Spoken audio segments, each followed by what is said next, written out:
महाभारत में कई वीर योद्धा थे और उनमें से एक थे महाशक्तिशाली गुरु द्रोण।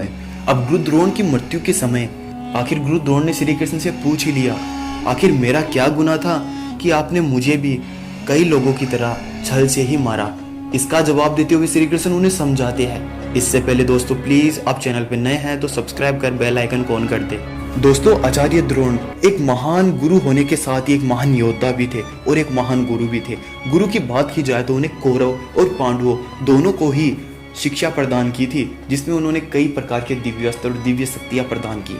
यदि गुरु द्रोण नहीं होते तो अर्जुन आज एक महान योद्धा और धनुर्धर नहीं बन सकते, ये बात हम सब जानते हैं। लेकिन आखिर क्या कारण था और इसे क्या छल किए गुरु द्रोण ने जिसके कारण उनकी मृत्यु भी एक छल नीति जैसी हुई।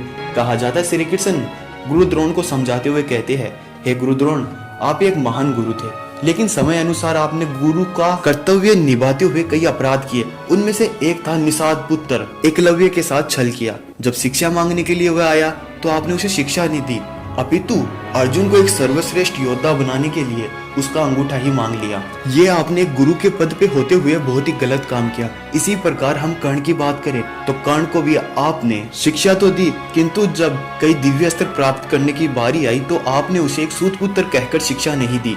और यदि कई और कारण देखा जाए तो सबसे मुख्य कारण था जब उस सभा में द्रौपदी का चीरहरण हुआ तो सभी योद्धा वहां थे, आप भी वही थे।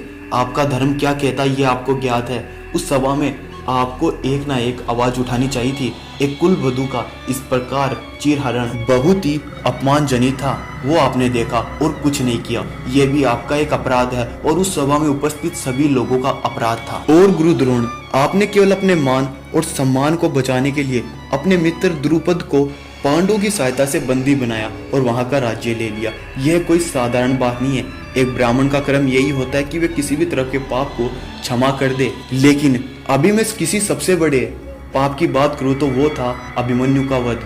आपने ही उस चक्रव्यूह की रचना की और अभिमन्यु के वध में आपका सबसे बड़ा हाथ था। आपने ही उन सभी पापियों के साथ मिलकर अभिमन्यु का वध किया था, जो क्षमा योग्य बिल्कुल भी नहीं है। तो आप किस प्रकार कह सकते हैं कि आपने कोई पाप नहीं किया? समय और कर्म अपने आप को पूर्व निर्धारित करते हैं, इसीलिए कर्म के अनुसार आपके साथ जो होना था वही होगा, क्योंकि आपके मित्र द्रुपद के पुत्र द्वारा ही आपका वध लिखा हुआ है, इसीलिए उसके हाथों ही आपका वध होगा। भगवान श्री कृष्ण की यह सभी बातें सुनकर गुरु द्रोण को अपने आप पर बहुत ही लज्जा आती है और वह कहते हैं, हे प्रभु, मैं अपनी मृत्यु को स्वीकार करता हूँ, किंतु मुझे और मेरे इन अपराधों के लिए आप मुझे सदा क्षमा कीजिए।